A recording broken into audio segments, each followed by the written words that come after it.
Tone Policing Opposition to Genocide.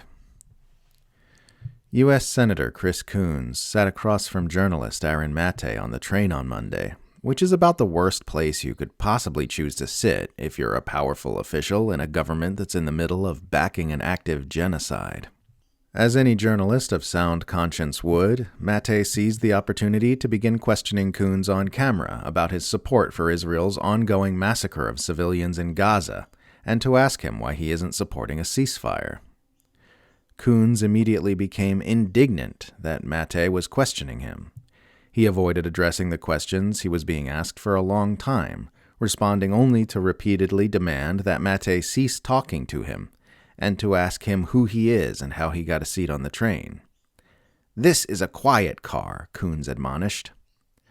"I understand, but children are dying, sir," Maté replied. "They're being killed with our weapons. U.S. weapons are killing kids in Gaza." "Please stop," Coons kept repeating, ignoring the irony that "please stop" is all anyone is asking of the U.S.-backed human butchery that is taking place in Gaza. As British rapper and activist Low-Key noted on Twitter, Coons has received over $250,000 from pro-Israel lobbying groups over the years. Over and over and over again, Coons tried to make the exchange about how Maté is being inappropriate and unprofessional and speaking the wrong way in the wrong venue, instead of the fact that the U.S. government is directly funding and supplying a genocidal massacre that has killed thousands of children and displaced hundreds of thousands of people. When all of this is over, most of us will have regrets that we didn't do more, but Aaron Maté won't be among them. I recommend watching the clip of the exchange if you haven't seen it yet, because it's such a perfect illustration of the way opposition to Israel's Gaza massacre is being aggressively tone-policed by those who support it. Ever since the mass slaughter of Gazans began last month, there's been a freakish trend of working to shut down opposition to this atrocity by attacking the way people are opposing it, rather than attempting to address their concerns.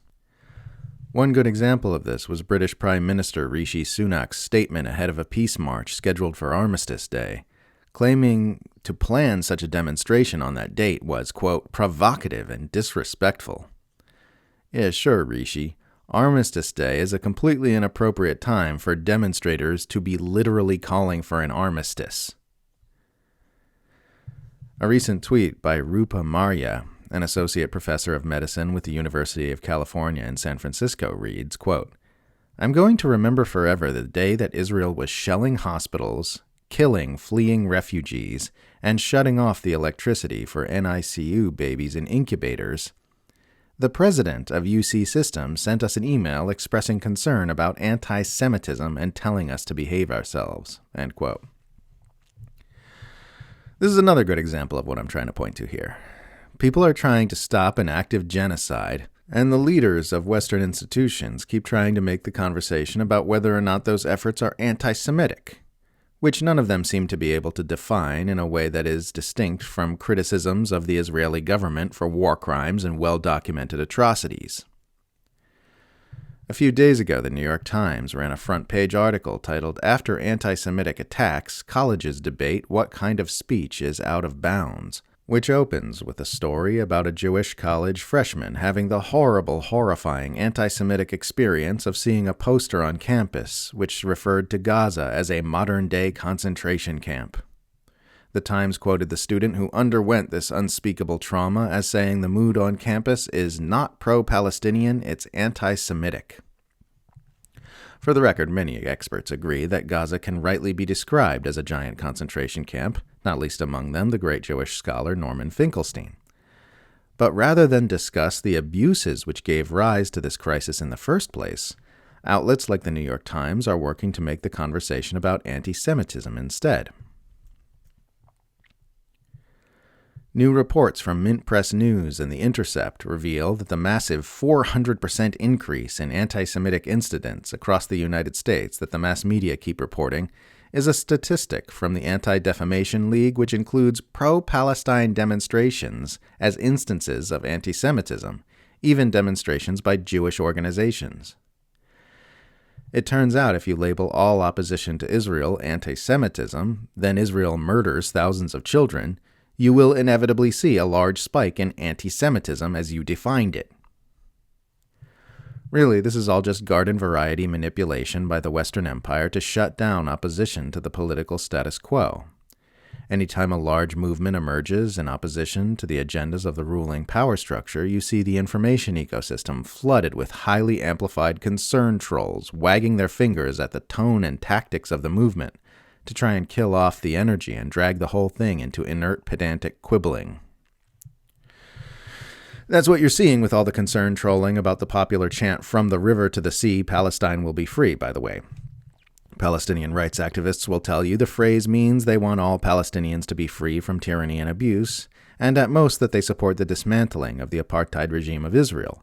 But Israel supporters will look you dead in the eye and insist that the chant is a call for the genocide of Jewish people. In reality, it's no more a call for genocide than supporting the end of Nazi Germany or apartheid South Africa was a call for genocide. But they reinterpret the slogan in the most negative way possible to mean something the people saying it have never intended. And then the powerful institutions of the Western world start treating it like a hate crime. All of this is just a large-scale version of the manipulation employed by Senator Coons on the train to get Aaron Maté to stop talking to him. It's all designed to divert attention away from the actual crime that is happening and get people shaking their fists at the specific methods of the people who oppose that crime. The whole objective is to grind the conversation down into insignificant quibbling about manners and decorum so people stop drawing attention to the blood-spattered elephant in the room. And of course, another reason the powerful place so much emphasis on politeness and etiquette whenever they are confronted is because they are all acutely aware that there are a whole lot more of us than there are of them, and that people can decide at any time to stop playing by the rules and simply tear down the ruling power structures which commit mass atrocities in their name. As long as everyone's worried about being perceived as sufficiently well-mannered, the people will never awaken to their true power.